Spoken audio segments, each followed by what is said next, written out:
message à vous livrer. Message dont le titre est « Lève-toi et saint terrain ». Il a l'air menaçant, n'est-ce pas? Peut-être qu'un chrétien qui saint terrain ressemble à ça. Merci pour, merci pour l'absence. Tu as eu peur, hein, Éric? Tu l'as enlevé? Je n'avais pas d'inspiration à proprement parler. Souvent, le Seigneur m'entretient d'un thème. Cette semaine, c'était la sécheresse. Sauf que vendredi matin, cette phrase-là a retenti dans mon esprit. Elle est venue de nulle part. En fait, non, elle n'est pas venue de nulle part. C'est l'Esprit Saint qui l'a inspirée.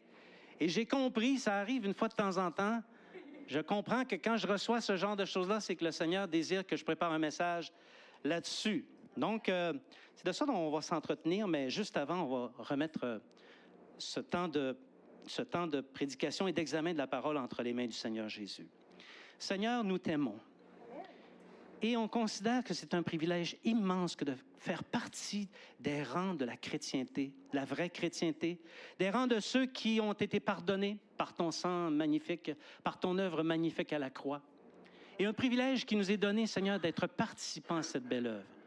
Et ce matin, tu veux parler à nos cœurs. Je prie, Seigneur, afin que le Saint-Esprit descende maintenant sur tous ceux qui entendent ce message, cette parole, afin que ton esprit puisse communiquer dans les cœurs la pensée de Dieu et que les cœurs soient mobilisés par rapport à ce message que le Seigneur veut donner à son Église. Seigneur, on dit toujours, on veut entendre ta parole, on veut entendre tes instructions, ce que tu as à dire à l'Église. Je crois ce matin qu'il y a des instructions pour l'Église. Donc, saisis ma bouche, saisis mon cœur, mon intelligence, saisis la bouche, saisis le cœur et l'intelligence de chaque personne qui écoute afin d'amener la transformation et d'accomplir ton œuvre dans la vie de tes frères et de tes sœurs. Nous le demandons au nom de Jésus. Amen.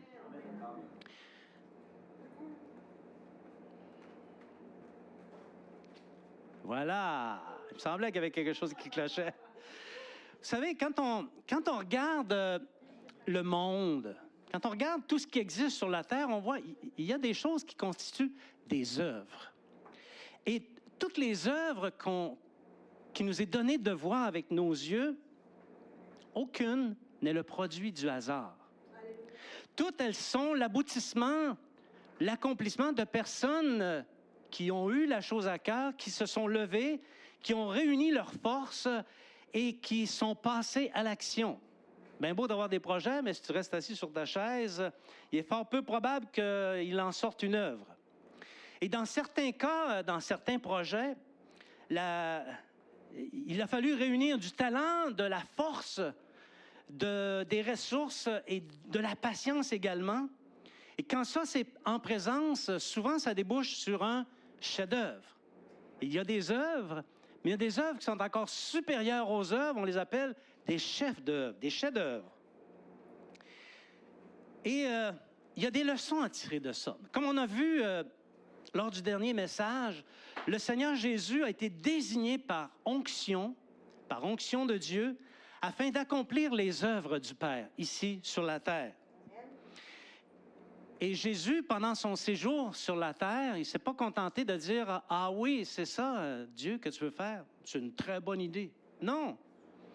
Il s'est levé et il s'est activé afin d'accomplir son œuvre dans l'humilité, souvent, plus souvent qu'autrement, dans le mépris. Et il a transmis à ses disciples tout ce qu'il a vu faire de son Père, qui est notre Père. Alléluia. Tout le temps de son ministère, Jésus a manifesté beaucoup de force et de puissance, et il était oint et il était saint. On va voir, on va définir un peu plus qu'est-ce que c'est ce mot mystérieux, saint. Donc, il était saint et oint de la puissance d'en haut.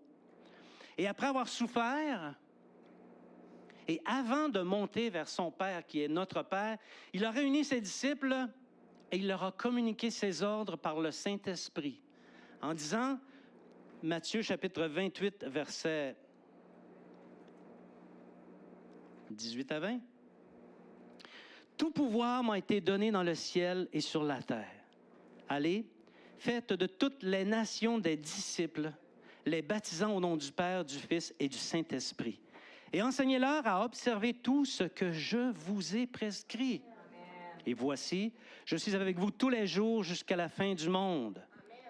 Et lorsque Christ a donné cet ordre à ses disciples, il a accompli une parole qu'il avait dite à Pierre et qu'on se souvient tous dans Matthieu chapitre 16, versets 18 à 19. Pardon. Matthieu chapitre 16, versets 18 à 19. Pierre venait juste de dire, en réponse à la question de Jésus, « Qui dit-on que je suis? » Il avait dit, « Tu es le Christ, le Fils du Dieu vivant. » Et Jésus lui répond ceci, « Et moi, je te dis que tu es Pierre, et que sur cette pierre, c'est-à-dire ce que tu viens de dire, je bâtirai mon Église, et que les portes du séjour des morts ne prévaudront point contre elle. Je te donnerai les clés du royaume des cieux.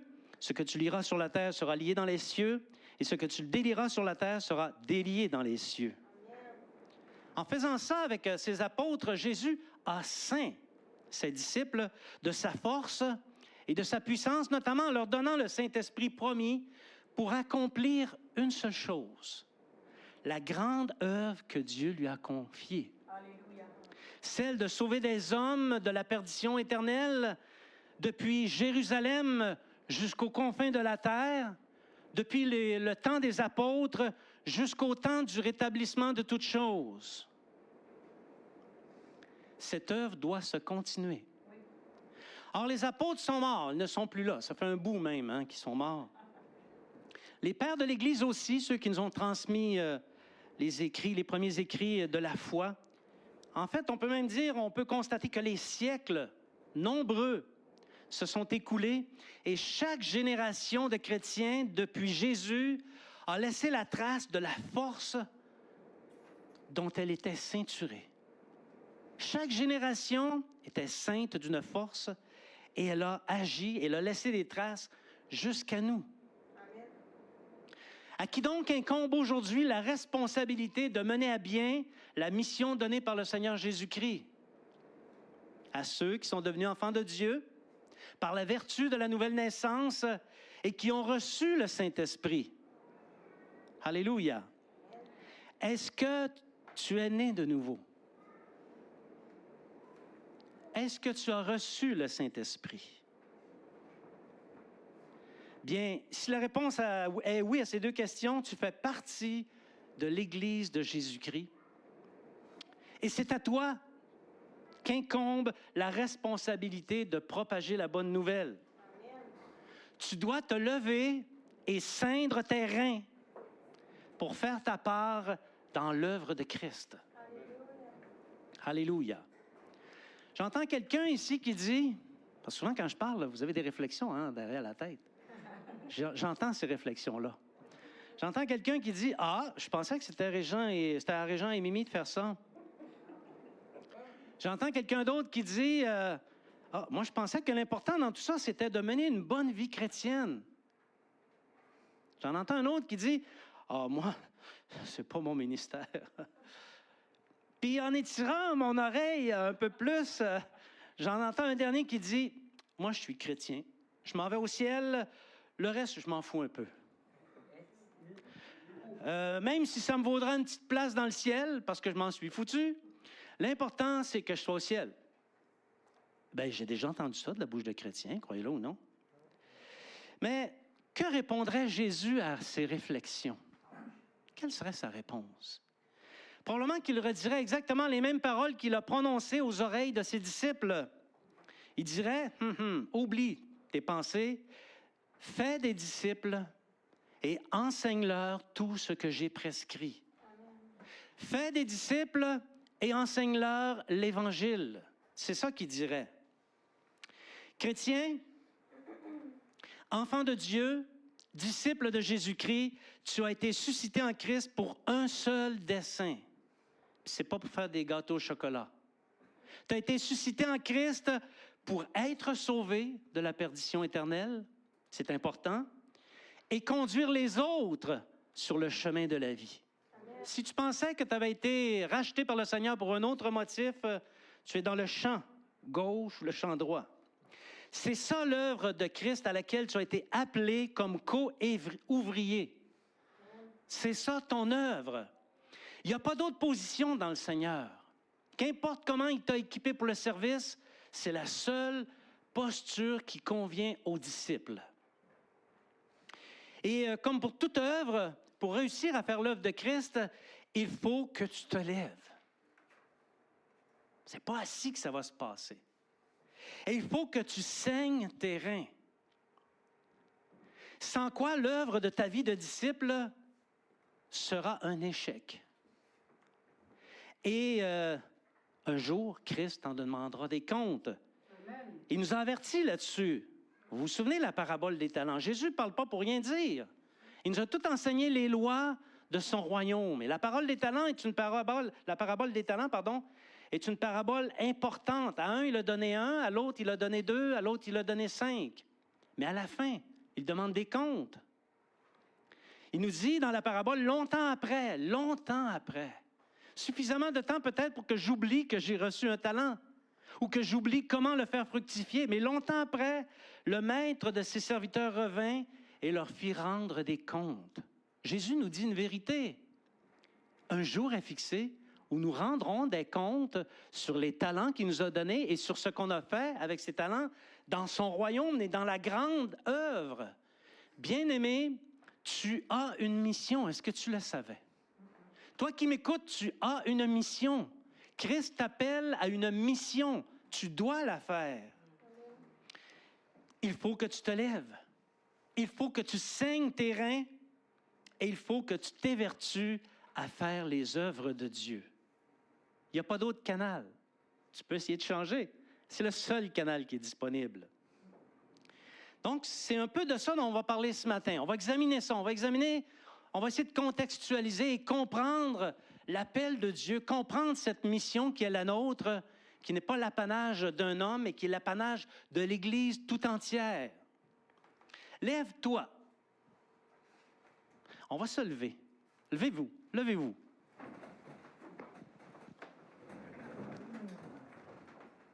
Bravo, vous êtes obéissants.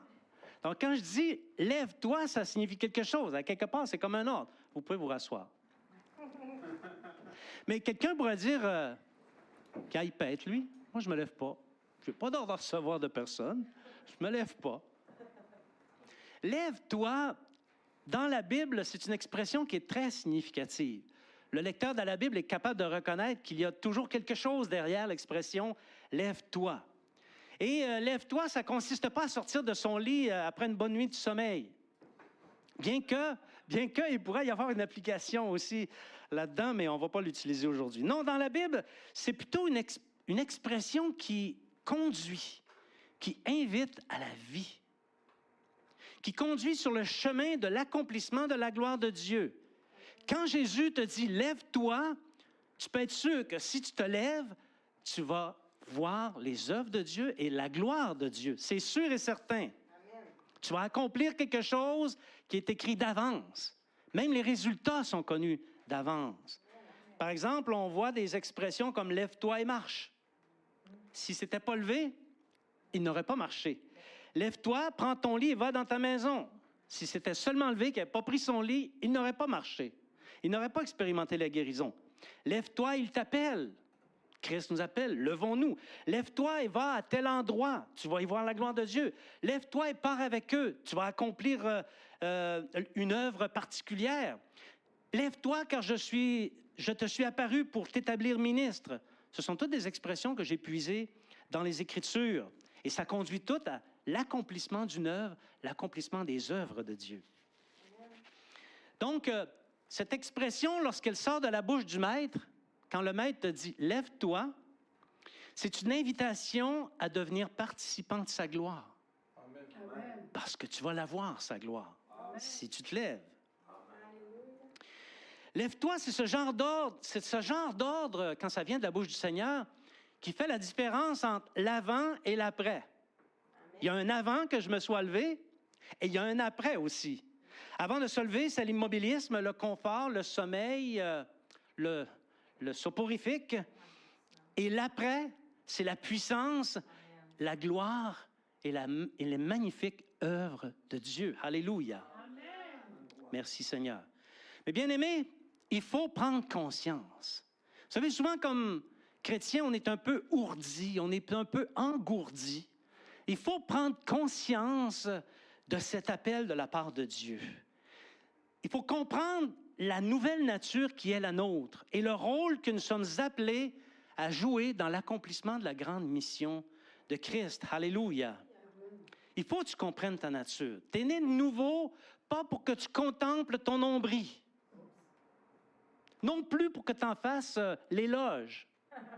Tu es né de nouveau pour accomplir quelque chose en Christ. Alléluia. Vous savez, l'Église traditionnelle n'a jamais fait la promotion de cette grande œuvre. Vous comprenez mon langage quand je parle de l'Église traditionnelle? Ils n'ont pas fait la promotion de cette grande œuvre et jamais, lorsqu'on en faisait partie, il nous est venu à l'esprit de souscrire à cette grande œuvre de Christ. Les églises évangéliques, toutes dénominations confondues, bien qu'au début, ils prenaient conscience, ils avaient conscience de cette grande œuvre, mais au fil du temps, ils se sont éloignés de cet appel de Christ. Ça prend à peu près 20-25 ans et on s'éloigne. Et on observe même le phénomène que lorsque les églises atteignent un certain nombre, entre 80 et 125, elles s'assoupissent. Il y a des églises, ça fait 30 ans qu'ils sont 80, 100. 30 ans. C'est parce que tu as oublié la grande mission, là. Il y a quelqu'un, quelque part, qui l'a échappé. Vous devriez être 1000, 2000, 3000. Vous devriez vous être multipliés. Mais ce n'est pas ce qui s'est produit. Ça ne s'est pas produit pourquoi? Parce qu'on a oublié le contexte dans lequel Christ nous a appelés. On a oublié ça, volontairement ou non.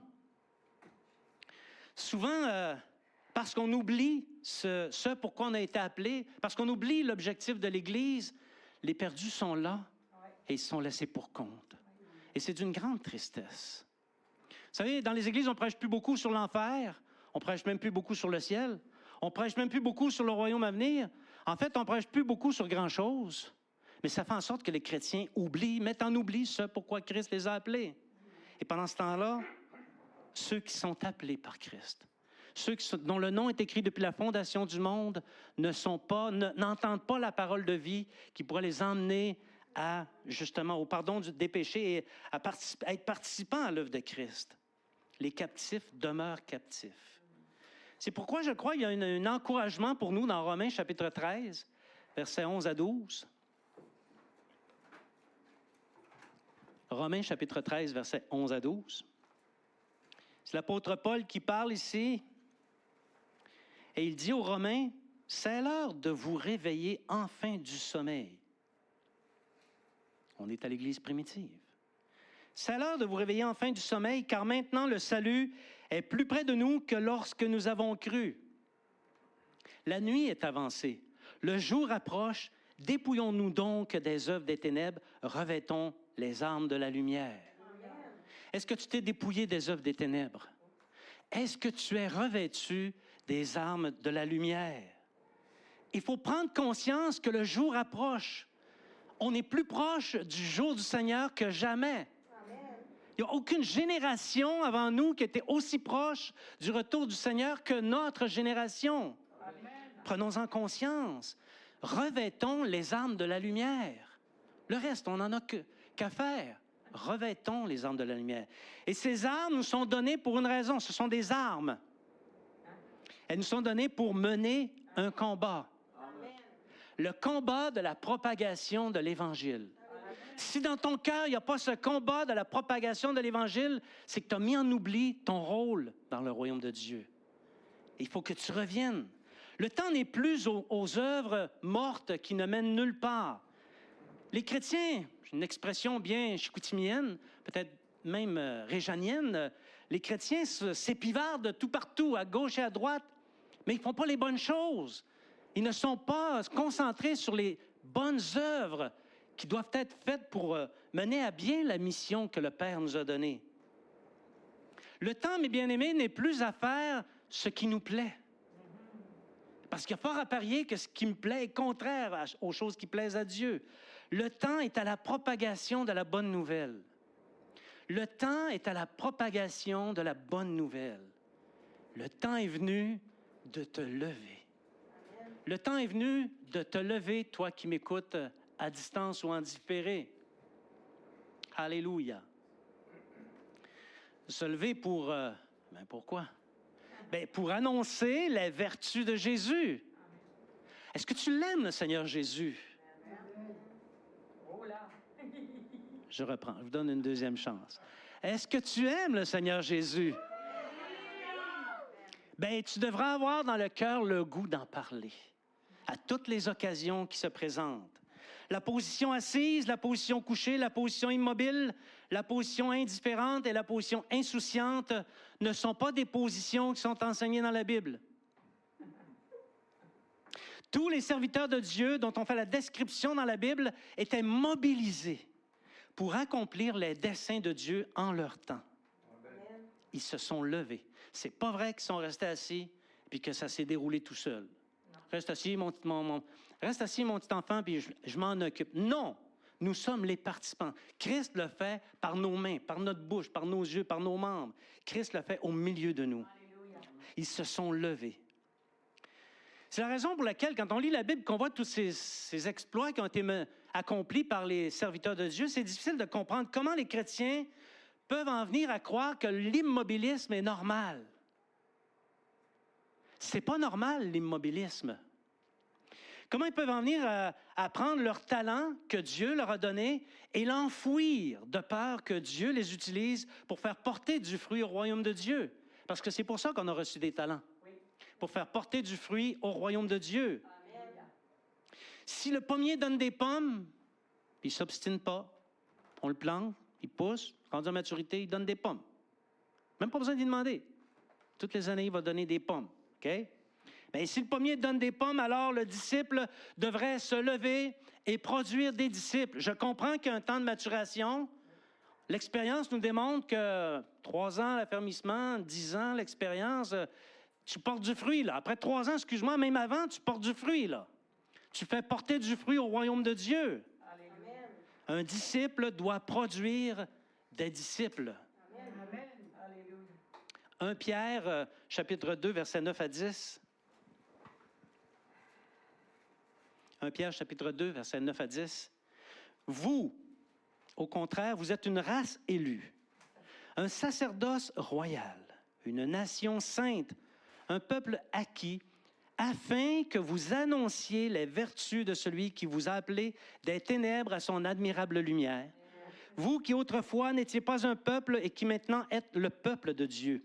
Vous qui n'aviez pas obtenu miséricorde et qui maintenant avez obtenu miséricorde. Alors, ma question, c'est la suivante. Est-ce que tu connais les vertus de Jésus? Est-ce que tu les as expérimentées? C'est beau de les connaître, mais il faut que tu les expérimentes. Est-ce qu'elles possèdent des qualités extraordinaires, exactement comme celles qu'on retrouve dans la Bible, mais qui ne se retrouvent pas dans les choses ordinaires de ce monde? Ce sont des choses surnaturelles. Est-ce que tu as expérimenté cette vertu-là?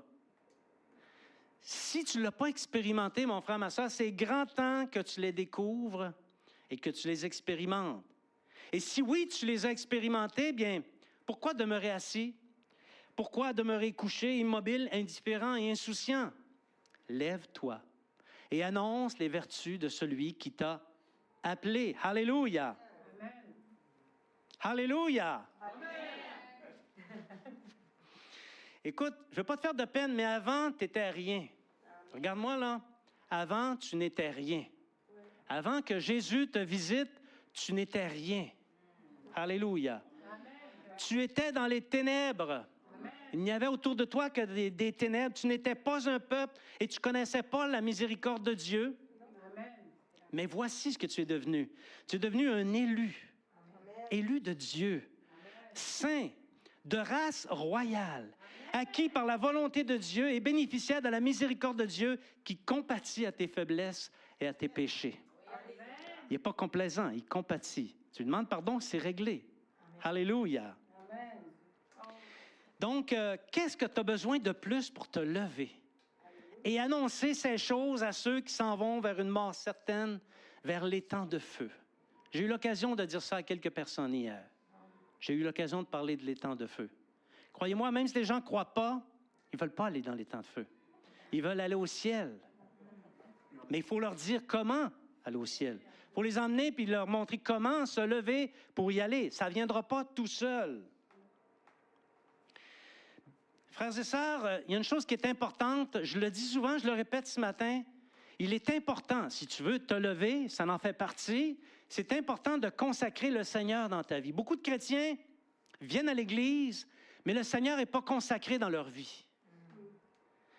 C'est certain que si le Seigneur n'est pas consacré dans ta vie, la mission ne le sera pas davantage.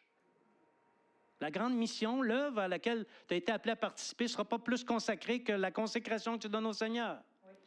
Et même ta récompense pourrait en être compromise, parce que le diable sait très bien comment saisir notre nonchalance, puis nous emmener dans l'inaction, l'immobilisme, non pas pour notre salut, pour nous perdre. Oui. Ça peut compromettre les choses que le Seigneur nous a promises. Oui. Consacre le Seigneur dans ta vie. Il n'y a rien de compliqué là-dedans. J'ai suffisamment d'expérience comme chrétien pour vous dire que ce n'est pas compliqué de consacrer le Seigneur dans notre vie. Amen. Et consacrer le Seigneur dans notre vie, c'est un bon commencement. Ce n'est pas une fin en soi. C'est un commencement. Alléluia. Lève-toi et participe aux activités de l'Église. Bien, ça implique qu'il faut que tu sois au courant de c'est quoi les activités. Ça implique que quand le temps arrive que tu te lèves, hein, ton esprit n'ira pas tout seul aux activités de l'Église. Que tu te présentes au groupe et que tu participes avec le groupe. Bien-aimés, ne laissez ni les loisirs, ni un employeur, ni un homme ou une femme vous empêcher d'être présent à l'Église. Consacrez le Seigneur. Ne laissez personne vous ravir la réunion au minimum. C'est un minimum. La réunion du dimanche matin. C'est le jour du Seigneur. C'est un commandement. C'est le jour du Seigneur. Consacre le Seigneur dans ta vie. Lève-toi et cesse de tenir pour accessoire le jour saint du Seigneur, de même que la réunion des disciples. Consacre Christ. Consacre-toi. Et sois fidèle aux réunions de l'Église. Nous sommes l'épouse. Si l'épouse est en fuite, ça ne va pas bien. Si l'épouse s'intéresse uniquement quand elle n'a pas de loisirs ou uniquement quand elle n'a pas une obligation contractuelle, bien, ça peut arriver que l'époux soit triste. Lève-toi. Saint terrain, on va en parler de ceindre terrain. Bon, peut-être que tout ce que je viens de dire, parce que le Saint-Esprit est sur toi, ça t'a convaincu, puis là tu dis, d'accord, je me lève. D'accord, je vais participer à l'œuvre. J'ai compris mon rôle. Je vais participer à la grande mission. Mais c'est parfait. Si c'est ça, c'est parfait. Mais il y a une chose. Si tu ne ceins pas tes reins, tu vas te planter. Oui, amen. Ceindre ses reins, on y est arrivé, OK? On n'est pas habitué de dire ça, hein? Ça serait plus mettre ta ceinture ou serre ta ceinture. En tout cas, la Bible dit ceindre ses reins. Et d'ailleurs, c'est une expression tout à fait biblique. Ceindre, c'est attacher ses vêtements afin de les tenir. Hein? Il y a quelque chose de facile à comprendre là-dedans.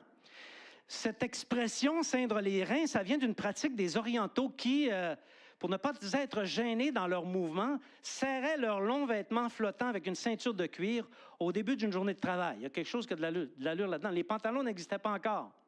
Tout le monde portait des robes. Ben, des robes, des tuniques, hein? Ça descendait jusqu'en bas. Et puis, c'était peut-être pas facile.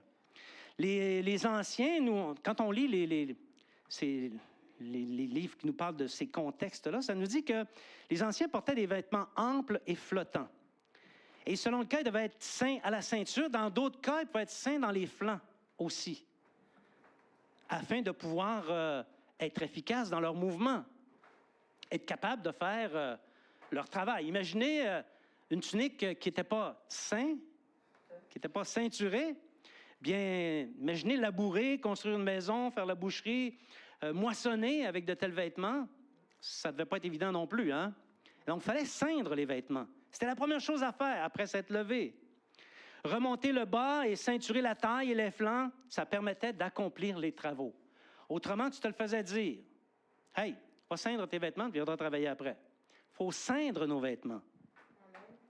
Donc, je le disais tout à l'heure, aujourd'hui, on a le vêtement qui est une invention, pas le vêtement, mais le pantalon, qui est une invention quand même assez moderne, mais qui nécessite toutefois de porter une ceinture. Et aussi, pour les plus dodus, des bretelles. Autrement, le pantalon cherche à rejoindre le plancher. OK? Et si on cherchait à moderniser l'expression « ceindre les reins », on dirait « mets tes culottes ». Puis porte-les toute la journée. On dirait « habille-toi, sois prêt ». Il y a une notion d'être prêt à ce qui s'en vient dans « ceindre les reins ». Se préparer. Dans cette expression « ceindre les reins », il y a un équivalent de dire « prépare-toi à faire quelque chose ». Sois prêt.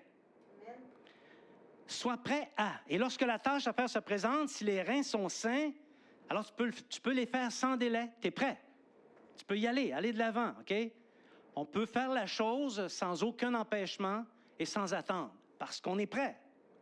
On a des exemples ici dans la Bible, dans Exode chapitre 12, verset 11, lorsque Dieu a fait sortir le peuple d'Israël et qu'il leur a donné le sacrifice de la Pâque, il a dit ceci: « Quand vous le mangerez, dans Exode chapitre 12, verset 11, « Quand vous le mangerez, vous aurez vos reins sains, vos souliers aux pieds et votre bâton à la main, vous le mangerez à la hâte.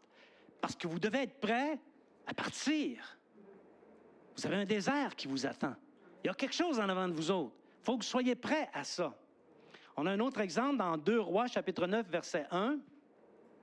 C'est un peu plus loin dans l'histoire d'Israël. Et là, le prophète Élisée appela l'un des fils des prophètes et lui dit: « Saint-Terrain, prends avec toi cette fiole d'huile et va à Ramoth en Galaad pour oindre un roi. » OK?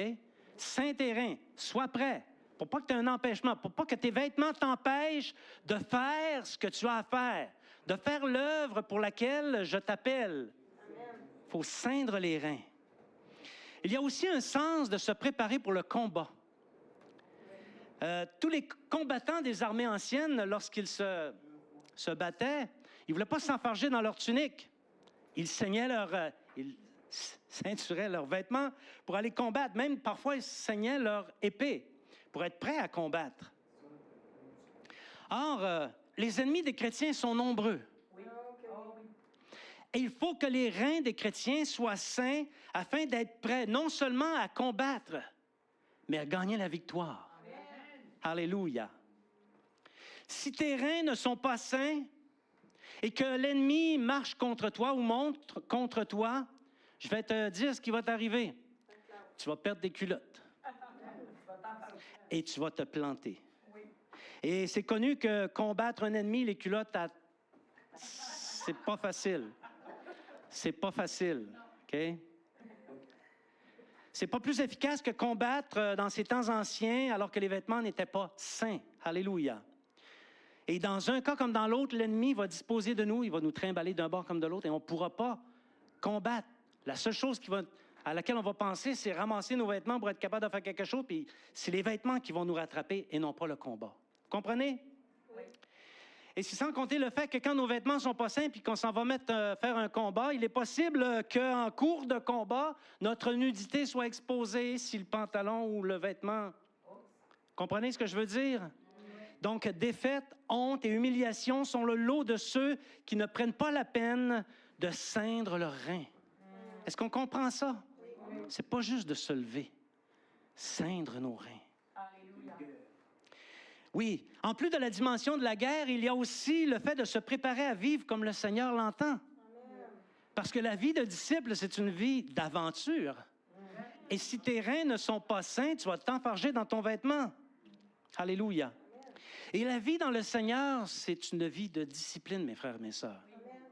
Ce n'est pas une vie de libertinage où on se donne plein de libertés, proscrites même par l'Évangile. Ce n'est pas une vie où chacun agit comme il lui plaît, fait les choses selon ce que bon lui semble. Non, c'est une vie selon des ordonnances de Christ, et les ordonnances de Christ sont droites et pures. C'est une vie ponctuée par les instructions vivifiantes du Saint-Esprit. Entends-tu la voix du Saint-Esprit? Hier, as-tu entendu la voix du Saint-Esprit? Est-ce que tes reins étaient sains hier? Alléluia. Ainsi donc, la première chose à faire après s'être levé, bien-aimé, c'est de se ceindre les reins avec la ceinture de l'Évangile. Amen. Et là, on va être prêt à faire l'œuvre de Christ, à opérer dans la grande mission que le Seigneur Jésus. Le fait de se ceindre les reins, ça procure un bénéfice. Et c'est celui d'être revêtu de la force. Amen. Il y a un sens, dans ceindre les reins, il y a un sens de saisir la force. Parce que la ceinture augmente la situation, la force de celui qui autrement n'en aurait pas. Ce que je veux dire, c'est que peut-être tu es capable de lever 50 livres sans ceinture, mais si je te mets une ceinture, tu peux peut-être enlever 100. Une capacité de lever 100 livres. La ceinture augmente la force. Amen. Est-ce que je vous apprends quelque chose? Oui. Ah, je vous apprends quelque chose? Ah bon. C'est la raison pour laquelle les haltérophiles portent une ceinture pour faire leur mouvement, parce que ça augmente la force. Si quelqu'un a mal au dos, je sais qu'il y en a qui ont mal au dos ici, il n'y a pas longtemps, toi, tu portais un gros corset de plâtre, hein? Ça te donnait de la force. Ça donnait de la force à ton dos. Si quelqu'un a mal au dos, il va porter une ceinture, il va ceindre son dos de ceinture pour augmenter sa mobilité et augmenter par le fait même sa force. Ça ne va pas le guérir. Ça ne va pas le rendre plus fort qu'avant son mal de dos, mais ça va l'aider, ça va augmenter sa force. Et le psaume 18, 32 à 36 nous parle de ce fait. Psaume 18, versets 32 à 36, « C'est Dieu qui me ceint de force et qui me conduit dans la voie droite. Il rend mes pieds semblables à ceux des biches et il me place sur mes lieux élevés. Il exerce mes mains au combat et mes bras tendent l'arc d'airain. Tu me donnes le bouclier de ton salut, ta droite me soutient et je deviens grand par ta bonté. Tu élargis le chemin sous mes pas et mes pieds ne chancellent point. » Vois-tu qu'est-ce qui se passe quand Dieu ceint tes reins? Amen. Tu dépasses tes limites. Alléluia. Tu dépasses les limites. Tu accomplis des exploits. Amen. Et si tu prends Christ pour ceindre tes reins, tu vas augmenter ta force spirituelle et même ta force humaine va être décuplée. Et comme il est écrit, il fera reculer tes adversaires. Amen. Est-ce que tes reins sont saints? Tes adversaires, est-ce qu'ils progressent vers toi ou est-ce qu'ils reculent? Est-ce que tu es en train de gagner ta victoire? C'est des questions qu'on doit se poser, bien-aimés. Combien de personnes ont vu leur ennemi reculer, même disparaître, parce qu'ils étaient saints de la force de Christ? Je peux en témoigner. Combien d'ennemis dans ma vie ont disparu parce que j'étais saint de la force de Christ? Alléluia. Vous savez, il arrive parfois que, tout comme ce fut le cas pour Job, que nos épreuves semblent inhumaines. J'ai vu assez de choses dans ma vie pour réaliser qu'il y a des personnes qui vivent des épreuves qui ont vraiment l'air inhumaines.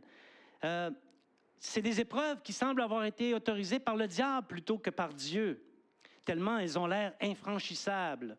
Mais on sait que Dieu autorise tout, hein? Le diable ne pourra pas toucher le moindre de notre plus petit cheveu si Dieu ne le donnait pas l'autorisation. Mais parfois, nos circonstances sont vraiment difficiles. Et dans ces circonstances, il nous arrive, bien-aimés, vous n'êtes pas les seuls, ça m'arrive aussi, d'argumenter avec Dieu. Et d'essayer de lui faire comprendre que nos voies sont pures, puis qu'on ne mérite pas ça. On ne mérite pas ça. Et il n'y a rien qui justifie, parce que nos voies sont pures, puis qu'on est droit, qu'on vive une épreuve comme celle-là. Que Dieu nous fasse passer au travers d'une épreuve comme celle-là. Et alors, il pourrait arriver, quand on agit comme ça, que Dieu prenne nos yeux et qu'il les mette devant nos orbites. Et quand ça arrive, quand Dieu met tes yeux devant tes orbites, tu as intérêt à avoir les reins sains. Sinon, tu vas avoir de graves problèmes. Job 38, verset 3, l'a expérimenté et Dieu lui a dit. Et j'aimerais avoir une justice similaire à celle de Job. Voyez ce que Dieu lui dit. Saint terrain comme un vaillant homme. Prépare-toi. J'ai quelque chose à te dire. Tiens-toi debout. J'ai quelque chose à dire. Je ne suis pas sûr que tu vas être capable de répondre. Je t'interrogerai et tu m'instruiras. Et la suite démontre que Job a eu la bouche fermée. Bien-aimé, le Seigneur est au contrôle de toutes choses. Et il s'attend de nous à ce que nous soyons prêts en tout temps à accomplir toute bonne œuvre selon le conseil de sa volonté, incluant lorsque nous sommes dans des épreuves insurmontables. Elles en font partie.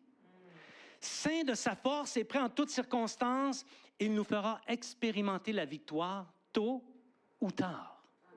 Mais on va expérimenter la victoire. Alléluia. Il faut également se tenir ferme. Oui, c'est beau, tu t'es levé, tu as saint terrain. Maintenant, il faut que tu tiennes ferme. Qui dit tenir ferme dit s'agripper fermement, pas relâcher, tenir fermement. Alléluia.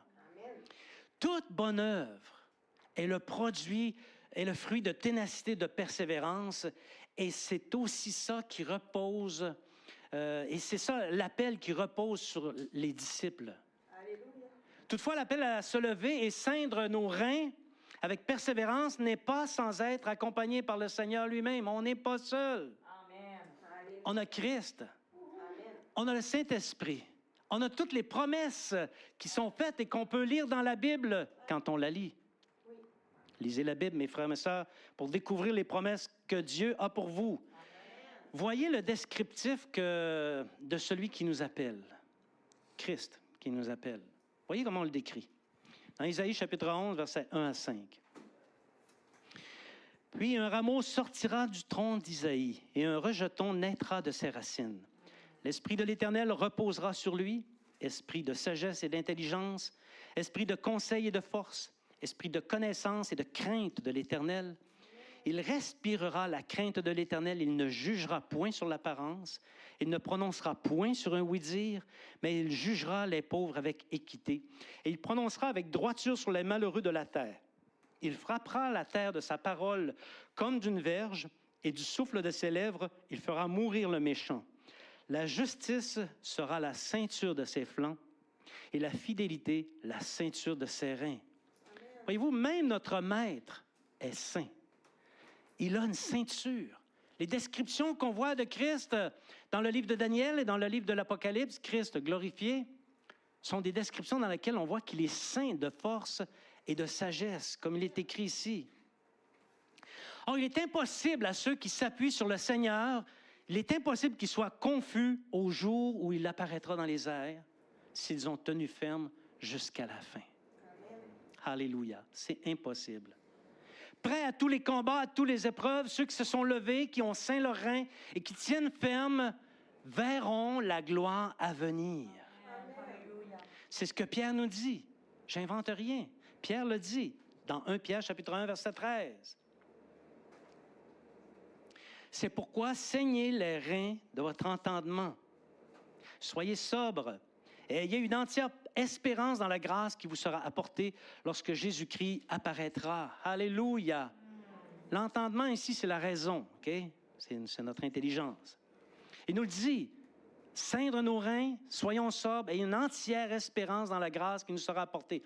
On expérimente la grâce, mais le don de la grâce, on va le voir lorsque Christ va apparaître. La pleine espérance de la grâce, c'est lorsque Christ va apparaître. Comme je le disais, l'entendement, c'est la raison humaine. OK? Et quand on raisonne humainement, c'est comme si on cessait de relever nos pantalons. On doit relever nos pantalons plusieurs fois par jour, parce que ça descend, cette affaire-là. OK? C'est la même chose pour lui qui porte des vêtements amples. S'il ne s'occupe pas de sa ceinture, ses vêtements vont reprendre leur amplitude. Toute aptitude à combattre ou à être prêt disparaissent lorsque le pantalon est descendu ou que la ceinture est tombée de la tunique. On n'est plus prêt à combattre, on n'est plus prêt à aller chercher la victoire. Et on devient vulnérable comme un petit enfant, et nos ennemis font ça avec nous. Oui. Notre entendement doit être non pas muselé. Le Seigneur ne veut pas qu'on dise à notre intelligence « ferme ta boîte ». Non, il nous l'a donné, c'est pour qu'on s'en serve. Hein? Mais il veut que notre entendement soit assujetti aux principes de la foi et de la parole. Et si notre entendement est assujetti, alors à ce moment-là, notre entendement ne peut pas nuire. Et finalement, et pour terminer cette partie, on parvient à tenir ferme en portant l'armure du chrétien, dont il est fait mention dans Éphésiens, dont la ceinture, qui est la vérité. Et ça donne beaucoup d'assurance, la vérité. Est-ce qu'on peut démarrer parce qu'il commence à faire chaud ici en avant, j'imagine. Donc, Éphésiens chapitre 6, verset 14, dit ceci, « Tenez donc ferme, ayez à vos reins la vérité pour ceinture. » Jésus est la vérité. Amen. Et c'est lui qui doit mobiliser notre bouche. Si tu dis autre chose, autre parole que Jésus te demande de dire, tu prononces des futilités. Prononce les paroles que Jésus te demande de dire. Et à ce moment-là, tu vas être sûr d'être dans la vraie vérité. Parce que Jésus est la vérité. Amen. On s'est levé, on a ceint nos reins, on a compris qu'on doit tenir ferme. Il nous reste juste une chose, accomplir les œuvres de Dieu. On est prêt. On est prêt pour les accomplir.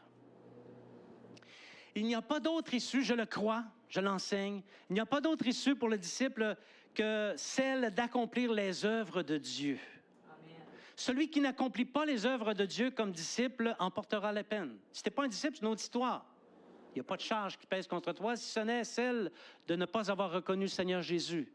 Mais si tu es disciple et que tu n'accomplis pas les œuvres de Dieu, tu vas en porter la peine. Parce que Jésus l'a bien dit, il a dit, je ne l'ai pas ici, il a dit, ce ne sont pas tous ceux qui me disent Seigneur, Seigneur, qui entreront dans le royaume des cieux, mais celui-là seul qui fait la volonté de mon Père dans les cieux. Amen. Tu dois être occupé à faire la volonté du Père céleste. Alléluia. Si tu veux être certain d'entrer dans le royaume des cieux. Il y a bien des chrétiens qui prétendent un tas de choses. Tu les écoutes parler, puis il y a toutes sortes de choses qui se disent dans le Seigneur, OK? Certains se justifient eux-mêmes. Ils vont prendre un passage, puis ils vont utiliser ce passage pour justifier leur faiblesse, OK? D'autres vont placer leur justice propre au-dessus de la justice de Dieu. Ils vont penser que leur justice est meilleure que celle de Dieu. Bref, bien des chrétiens font toutes sortes de choses, sauf la volonté du Père. Ils sont occupés à faire plein de choses, mais pas la volonté du Père. Alléluia. Nous ne sommes pas les conseillers de Dieu. Je ne suis pas le conseiller de Dieu. Vous n'êtes pas les conseillers de Dieu. Dieu connaît ses plans et sait ce qu'il a à faire. Il n'y a pas besoin de mes conseils. Tout ce que j'ai à faire, c'est entendre. Et c'est agir. Me lever, recevoir et agir. Alléluia. Comment peut-on être certain de faire les œuvres de Dieu,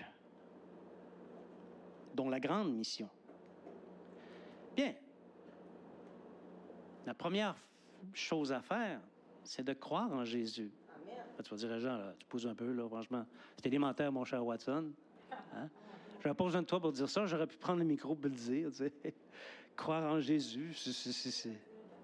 Et pourtant, combien ne croient pas en Jésus? Oh, ils croient dans le nom. Bon, à la rigueur, ils croient dans la parole. Mais quand vient le temps de l'exercer, ce sont de faux fuyants. Ils ne croient pas. Donc, c'est la première chose à faire et c'est la plus fondamentale parce que Jésus, c'est le don de Dieu pour le salut des hommes et tout passe par lui. Alléluia. Dans le service, tout passe par lui. Dieu a tout remis entre les mains de Jésus. Il n'y a aucune affaire que tu peux présenter au Seigneur Jésus que ce n'est pas ses affaires.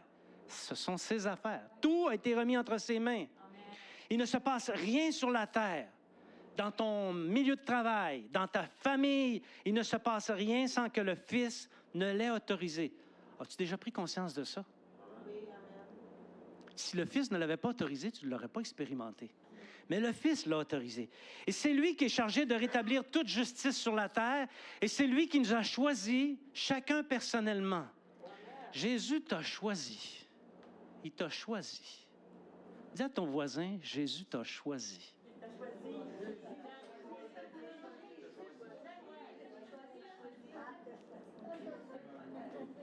Il t'a choisi. Maintenant, il faut que tu crois. Oui, parce que si Jésus t'a choisi, s'il a fait de toi un élu, c'est en vue d'une œuvre particulière. Et tu dois le croire. Et cette œuvre est fondamentale pour la réussite de la grande mission. Il n'y a pas de petite œuvre, il n'y a pas de grande œuvre, il n'y a que l'œuvre pour laquelle tu as été appelé. Et tu dois la faire parce que c'est ta part dans la grande mission que Christ nous a confiée. Alléluia. Régent, est-ce que tu es en train de dire que Jésus a besoin de moi? Oui. C'est en plein ça que je dis. Pardon, t'as compris. Ça veut dire que je m'exprime bien, je parle le bon français. Croire en Jésus parce qu'il détient le pouvoir de tout assujettir à sa volonté, notamment les prières qu'on lui adresse. Et si on ne lui adresse pas des prières, ne soyons pas étonnés que rien ne change dans nos circonstances. Il possède l'autorité. Il a dit, tout ce que vous demanderez en mon nom, je le ferai. Peut-on faire confiance à un tel Seigneur qui dit ça? Tout ce que vous demanderez en mon nom, je le ferai. Oui, mais il faut croire. Il faut croire. Alléluia. Faire la volonté de Dieu. Faire la volonté de Dieu, c'est faire toute chose selon ce qui est bon, agréable et parfait. Aux yeux de Dieu. Hein, évidemment. Rien de moins. Mais qu'est-ce qui est bon, agréable et parfait pour ta famille? Qu'est-ce qui est bon, agréable et parfait dans tes amis, parmi tes amis, dans ton environnement social, dans ton environnement professionnel? Qu'est-ce qui est bon, agréable et parfait aux yeux de Dieu? On peut le regarder, si c'est bon, agréable et parfait, fais-le. C'est la volonté de Dieu. Mais on peut le regarder à l'inverse aussi. OK? Se trouve-t-il une chose ou une situation dans l'un des cercles que j'ai nommés, ta famille, ton milieu social, professionnel, est-ce qu'il se trouve quelque chose qui n'est pas agréable à Dieu, qui n'est pas bon, qui n'est pas parfait? Bien, si c'est le cas, ce n'est pas la volonté de Dieu. Ça nous dit ça qu'il faut commencer à voir avec les yeux du Seigneur, à comprendre avec l'intelligence du Seigneur. C'est ça que ça nous dit. Merci Seigneur. Donc, pose-toi la question, dans ta situation, pose-toi cette question-là. Est-ce que c'est bon, agréable et parfait? Si ce ne l'est pas, trouve le correctif. Cherche la face de Dieu pour savoir quelle conduite tu dois tenir afin que la situation tourne et qu'elle devienne bonne, agréable et parfaite aux yeux de Dieu. Alléluia. C'est ça que la Bible nous enseigne. Donne pas de repos à ton âme tant que tu n'en viens pas à considérer que la chose est bonne, agréable et parfaite. Alors tu vas accomplir la volonté de Dieu. Merci Seigneur. Ne sois pas de ceux qui se résignent. Beaucoup de chrétiens se résignent, malheureusement. OK? Il y en a qui rechignent, il y en a qui résignent. OK? Donc, il y en a qui disent, bon, ben, ça va être correct. Ils sont fatalistes un peu. Il fallait que ça m'arrive, c'est correct. C'est correct. C'est pas si pire que ça, je l'accepte. J'assume ce qui m'arrive. Et ils cessent de se maintenir dans le bon, dans l'agréable et dans le parfait. J'entends encore quelqu'un qui dit, écoute, Régent, il y a des situations qui relèvent de l'impossible, je n'y arriverai jamais. Effectivement, tu as raison. Tu n'y arriveras jamais parce que toi, là, tu es un incapable. Mais Christ n'est pas incapable. Et c'est en lui que tu te confies. Alléluia. Deux choses. Notre Dieu est le Dieu de l'impossible, comme il nous l'a dit par prophétie, que je vous ai donné la semaine passée, qui venait de Catherine, il y a quelques semaines, OK? Nos impossibilités sont des possibilités pour Dieu. Amen. Alléluia. Donc, toi, tu n'y arriveras pas, mais Christ va y arriver au travers de toi. Il va t'utiliser même pour rendre la chose possible. Deuxième chose, tu dois intervenir en collaboration avec Jésus, qui est passé maître dans l'art de réparer nos gaffes, réparer nos erreurs et réparer le produit de nos insouciances et de nos incohérences. Christ est capable de réparer ces choses-là, mais il faut s'appuyer sur lui. Tu ne peux pas y parvenir seul. Et ça nous amène à notre dernier point. Pour réussir à accomplir les œuvres de Christ, il nous faut travailler avec Christ. Amen. Quand on travaille avec Christ, on fait la volonté de Dieu. Et tout ce qu'on fait en Christ est bon, agréable et parfait. Nos yeux, ce qu'on voit avec nos yeux, souvent, c'est trompeur. Et on oublie que Jésus a fait une déclaration capitale avant de quitter ses disciples.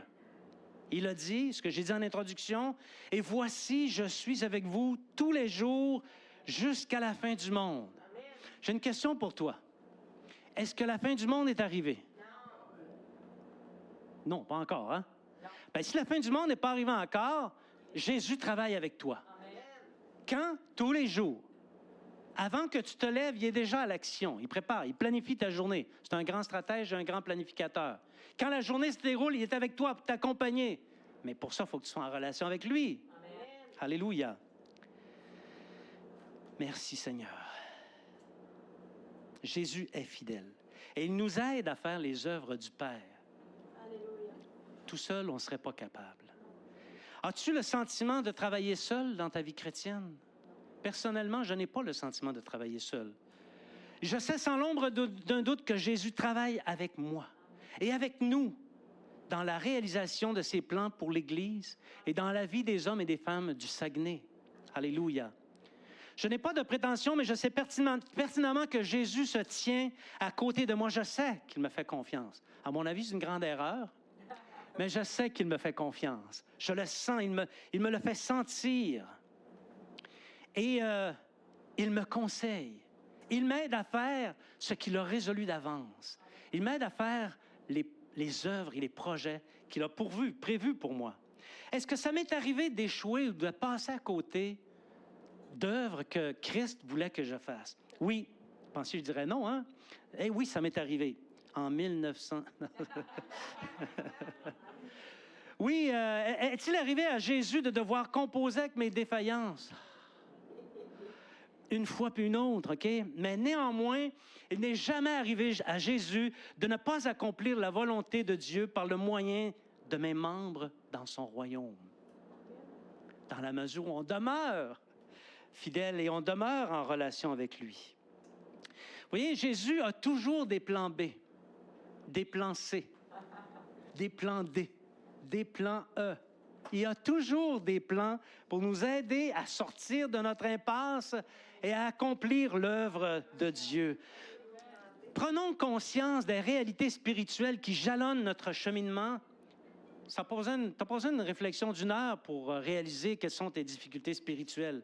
Elles jalonnent notre cheminement afin de ne plus passer aux côtés des œuvres que Dieu et le conseil de Dieu ont résolu d'avance pour nous, mais au contraire, afin que nous les appliquions systématiquement, préférablement au moyen du plan A, sinon le plan B, et sinon les autres plans. Mais faisons les œuvres de Dieu. Amen. J'invite maintenant les musiciens à s'avancer. Le message de ce matin m'a été inspiré il a été inspiré spécialement afin de nous encourager à faire les bonnes choses devant le Seigneur. Christ est digne de toutes choses. Il est digne de ton adoration. Il est digne de ton service fidèle. Si tu es chrétien ce matin, si tu es disciple, entends les paroles inspirées par l'Esprit, bouge-toi. Active-toi sans tarder. Mets pas de délai là-dessus. Mets pas ça sur pause. Lève-toi, bouge-toi. Prends conscience de ton statut pour annoncer les vertus de celui qui t'a appelé. Saint terrain, prépare-toi à mener les combats inévitables de la vie chrétienne en misant sur les victoires qui sont déjà acquises. Si Christ te fait passer au travers d'un combat, la victoire est déjà acquise. Il ne nous fait pas combattre des combats pour lesquels on va perdre. Elles sont écrites dans le ciel, nos victoires, mais il faut se les approprier. Alléluia. Il tient à nous de découvrir comment et de nous les approprier. Revêt-toi de la force d'en haut. Aie pour ceinture la force d'en haut. Crois en ton Sauveur jusqu'au point d'avoir une confiance absolue en lui. Qu'importe tes impossibilités. Efforce-toi de faire la volonté de Dieu inlassablement, jour après jour. Ne permets pas à tes mains de se relâcher en disant « Oh, hier, j'ai travaillé pas mal fort. Aujourd'hui, on va prendre un break. » Non, jour après jour, fais les œuvres de Dieu. Alléluia. Et rappelle-toi que tu n'es pas seul, mais Christ s'intéresse à toi, à ton service, pour le faire réussir. Le mot échec n'est pas dans le vocabulaire du Seigneur Jésus. Il est dans le vocabulaire des humains. Alléluia. Obtiens tout ce qu'il a promis de la même manière que tous ceux qui ont persévéré jusqu'à la fin vont l'obtenir à cause du travail qu'ils ont fait dans le royaume de Dieu. Et finalement, approprie-toi cette parole du psalmiste que j'ai trouvée extraordinaire, que j'affiche ici. Psaume 45, 3 à 4, afin d'être heureux dans ton activité. Vaillant guerrier, ceins ton épée. Ta parure et ta gloire, oui, ta gloire, sois vainqueur. Monte sur ton char, défends la vérité, la douceur et la justice, et que ta droite se signale par de merveilleux exploits. Amen. Si vous le croyez, je vous invite à vous lever ce matin.